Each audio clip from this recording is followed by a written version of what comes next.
An open letter to Caitlin Clark, whose association with white isn't right, but also isn't going away. Welcome back to it. Season 2. Hope you're ready. Seems like it. Your off-season regimen has you built and prepared for it. It would be nice if basketball was all you had to look forward to dealing with. Dearest Caitlin. Welcome back to it. Season 2. Hope you're ready. Seems like it. Your off-season regimen has you built and prepared for it. It would be nice if basketball was all you had to look forward to dealing with. But with you being the universally proclaimed biggest draw in all of basketball, the WNBA's 48% jump in overall attendance can't be denied. There's unfortunately something beyond basketball to conquer. I'm sorry, confront, and maneuver. The dreams and nightmares of a basketball life. It's the privilege versus performance piece. Last season was just the tip. This season, the whole iceberg. Slim chances you'll be able to avoid it. Things centered in race in this land of the chosen and emboldened free seem to never disappear, especially when they are unwarranted and unwanted. As you found out last season, all the goodwill, adjusting to the narrative and amazing play were damn near drowned out by the toxicity of not you the basketball player, but you the emissary. You became a symbol of something you never asked for or campaigned to be. You tried to wave the white flag, only to find out your face was on it, representing something much larger than self. And with the WNBA having its most successful season in history, all eyes on you. The great white hope is here. I know.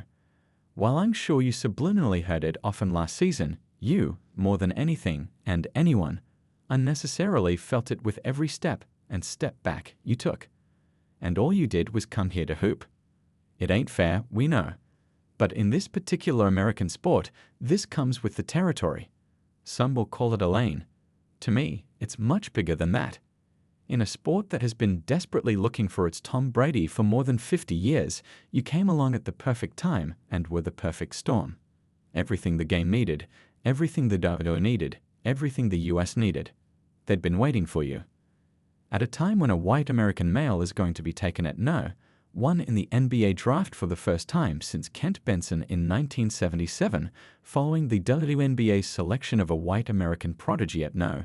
One in consecutive years, the movement has arrived. Unfortunately for you, the country is going to make you the reason and the benefactor. Question is, as Season 2 begins, how are you going to handle ramp-up? Can you outplay the stigma?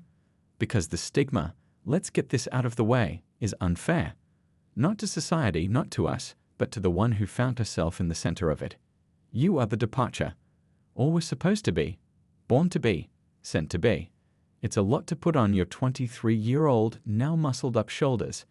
But the crown is always heavy for those whom the higher powers deem have the strength to carry. For those they choose. Jamil Hill and Kendrick Perkins putting you out front in the MVP conversation for the season. Hill going so far as to say, no tongue-in-cheek, not BS, not only is Caitlin Clark my pick for MVP this year, but I think the Fever aren't going to make a deep run, if not make it to the finals. Meanwhile, off the court, Hill's past comments, and those of many others, about the role that race has played in your ascent will continue to follow you, especially if you do win the MVP. You can't win for losing. You caught the race over everything stray. Now, how you gonna move? This season will be the test.